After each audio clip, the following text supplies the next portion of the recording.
Hello there. Welcome back to the Level 2 lessons for the Star Wars Unlimited Judge Program.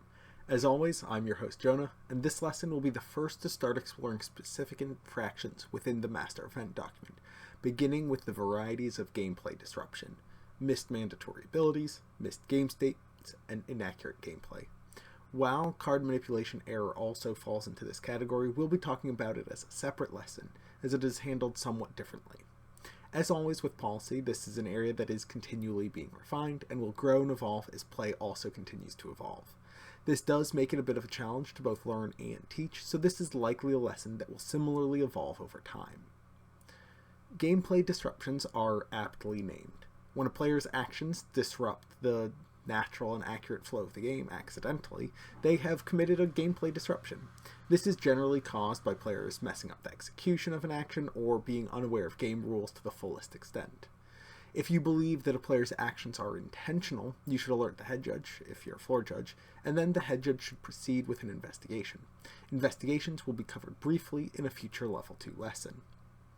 When a gameplay disruption has been committed, it is our responsibility as judges to remedy the situation as best as possible and get the game as close as we can to a natural game state, as though the error had never occurred.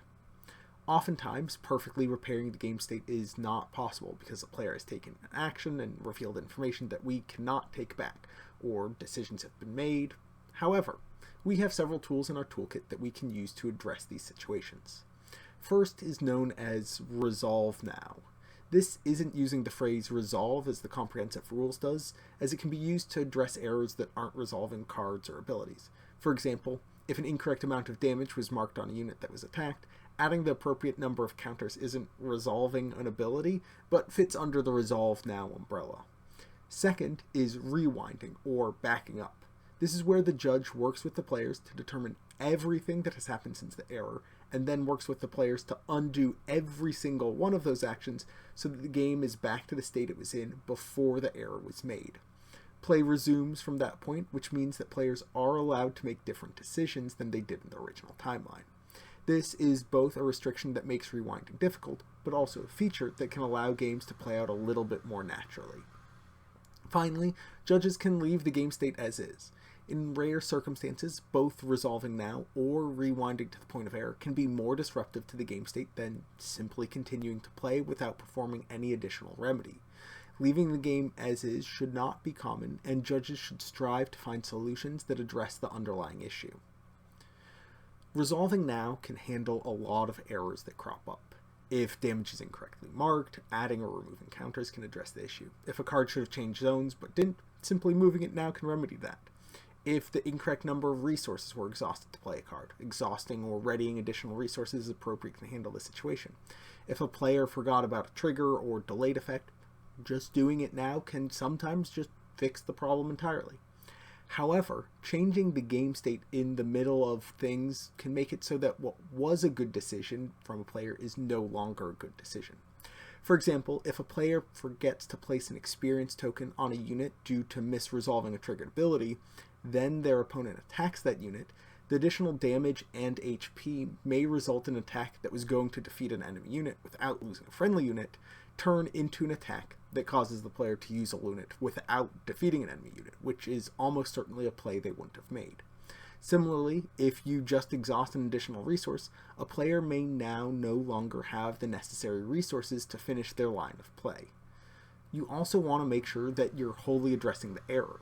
If a player forgot to add an experience token to a unit and has since attacked with that unit, you may also need to add damage to whatever the unit attacked, defeat a unit, resolve a trigger, etc., etc.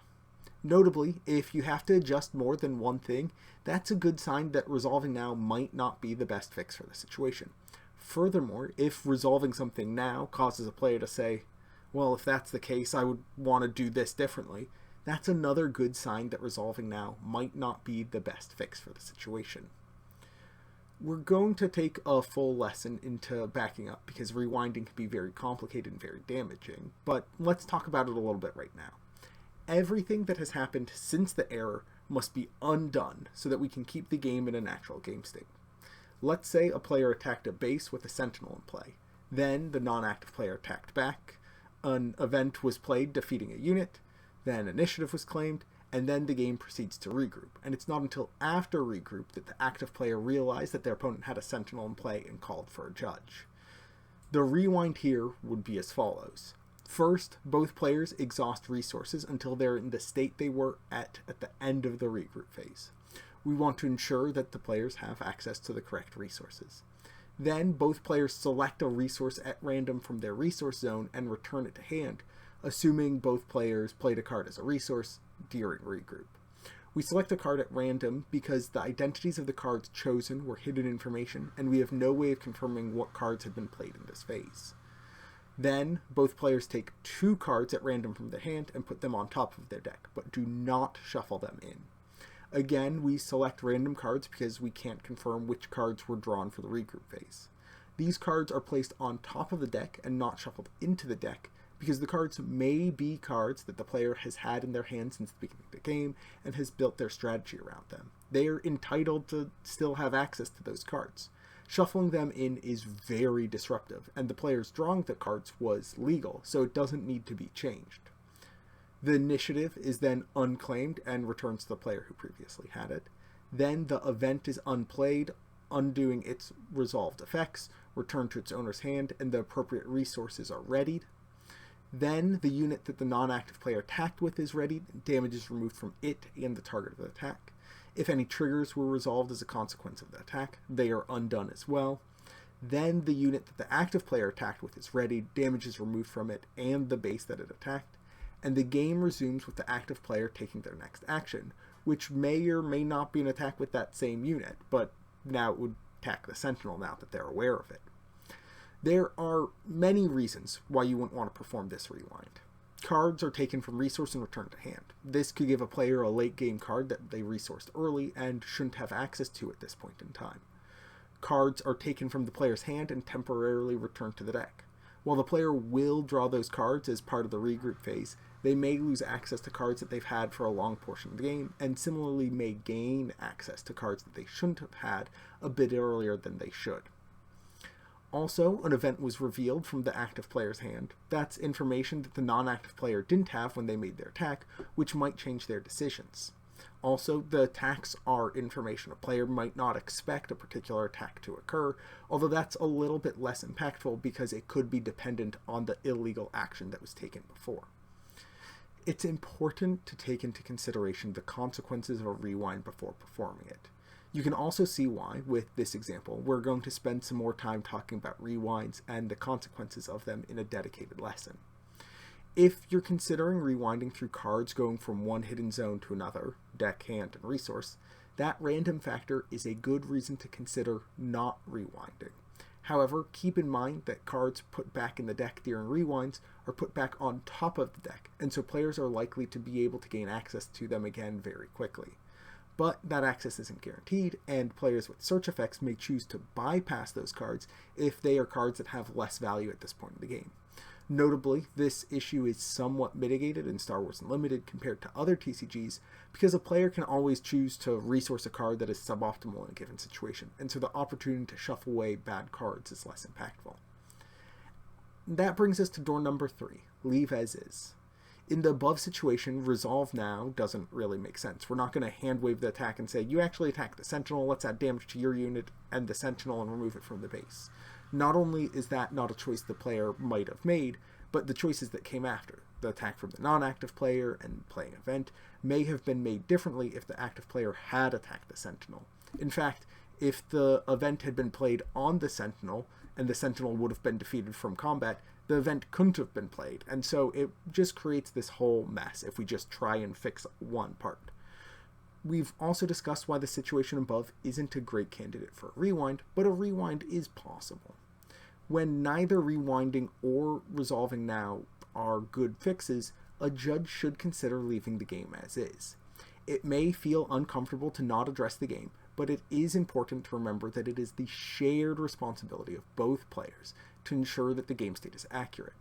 The non-active player could have and should have pointed out that their unit had Sentinel and that the attack was illegal at the time of the attack. If they had done that, or quickly thereafter, we would have been able to very easily rewind to that point. By going through the regroup, the rewind becomes a lot more difficult.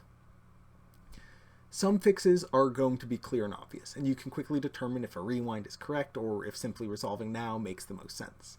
However, you'll often have to use your judgment, which can result in inconsistency. We'll take some time in future lessons to go over many specific examples, but we'll also touch on some in this lesson to help align you with best practices. When fixing an error, don't begin by determining the fix and then figuring out which infraction offers you that fix. Determine what went wrong, which will tell you which infraction the player committed, and from there you'll be able to determine the fix. Furthermore, the remedy is not supposed to be punitive. The entire purpose of the remedy is to get the game back on track and mitigate potential advantage from accidentally making the error. The penalty itself, the penalty points, game loss, etc., which we discussed in the previous lesson, is the only aspect of an infraction that should be punitive at all. Do not select a fix because it is disadvantageous to the player who made the error and that you feel that they need a punitive fix for the lesson to stick. You can take into account which player is disadvantaged more by your remedy. If rewinding provides a slight disadvantage to the player who committed the error, but resolving now provides a slight disadvantage to their opponent, leaning in favor of mitigating advantage toward the player who made the error is a better practice than giving that player an advantage. If we did that, it would incentivize players to make errors, or at the very least not disincentivize them. However, that disadvantage and advantage should not be your motivation for selecting a fix. When you're determined how you're going to address the situation, explain it to both players, but don't have them do anything, especially if the fix involves cards being revealed, going from one hidden zone to another. Player may, after hearing your fix, want to appeal, and if cards have already changed zones, it makes it that much more difficult to undo it. Furthermore, partway through your explanation of the remedy, a player may say, "What about the super laser blast my opponent played?" which throws a wrench in your plans and the fix is no longer ideal. If you've already started to execute on the remedy, you have to then rewind the rewind, and that just draws the game further away from where it's supposed to be. So take your time to explain to both players, ensure that they both understand what the fix is and why you're applying it, that neither of them have nothing to add, and that they're both as satisfied with the outcome as is possible. Once everyone is on the same page, then you go back to the start of your explanation and go through the process again, this time with players taking the actions that you instruct them to.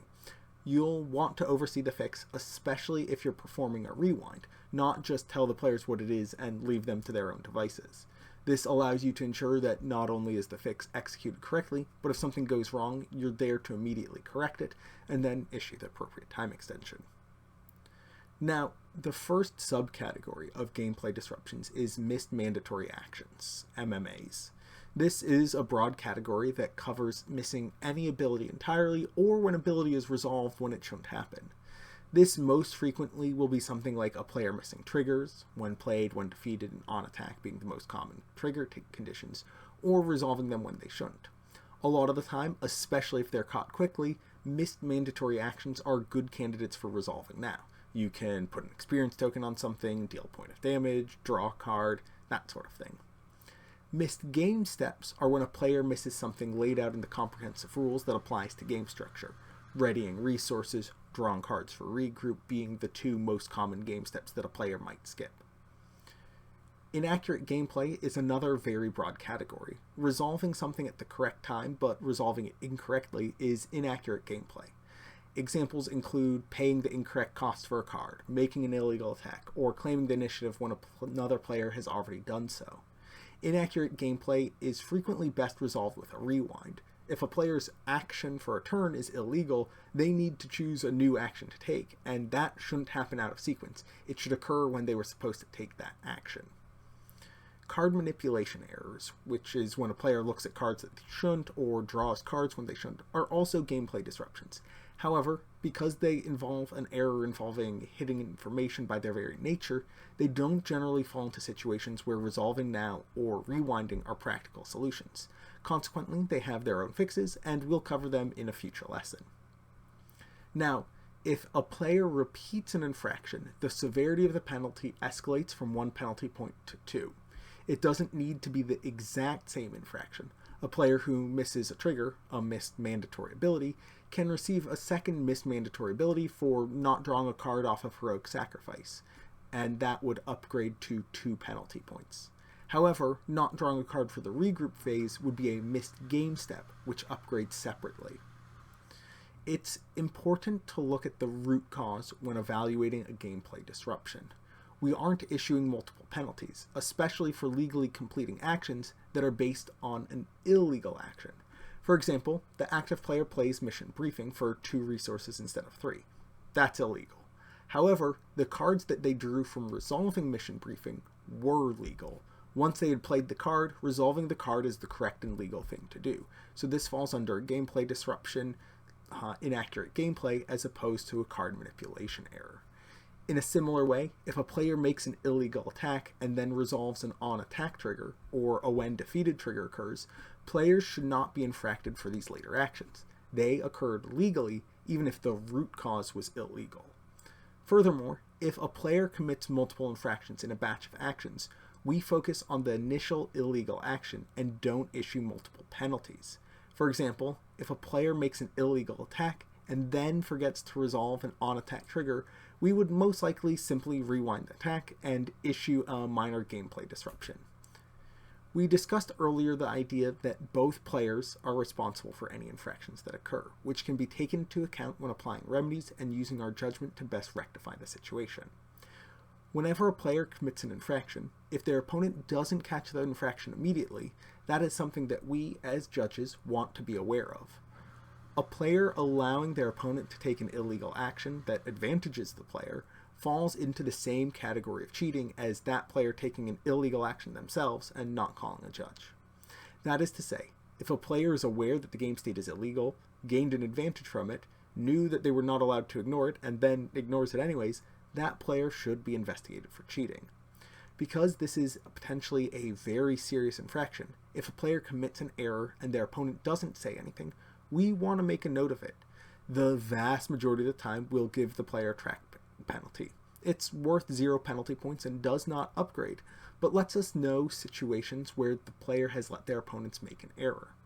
Frequently, the player doesn't call for a judge because they didn't notice the error or the error is disadvantageous to them, and so it's not even possible for it to be cheating in those situations.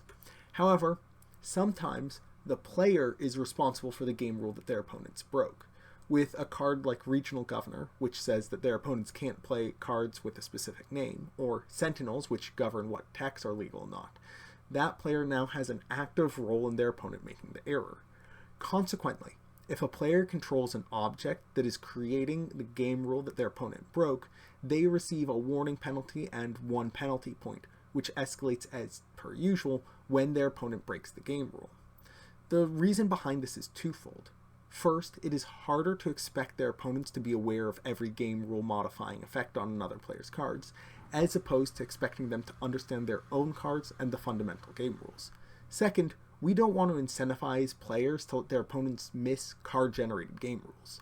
If these penalties didn't escalate, a malicious player could play cards that create these rules, and then wait until their opponent make errors because of them and aggressively calling for judges, hoping to get their opponent with penalties.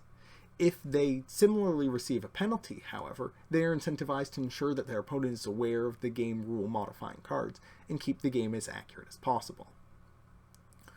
We've discussed backups in passing in this lesson, but our next lesson will truly explore them and help you develop a baseline sense of when it is correct to rewind and when you shouldn't and should look to other remedies instead. If you're watching this on YouTube and you want more Level 2 lessons in your feed, go ahead and subscribe. Join us Tuesdays and Fridays on twitch.tv/swoo_judges for live broadcasts covering the content of these lessons as they are released, and join the Star Wars Unlimited Judge Program Discord to join the community in discussion of this and much, much more. As always, good luck and have fun.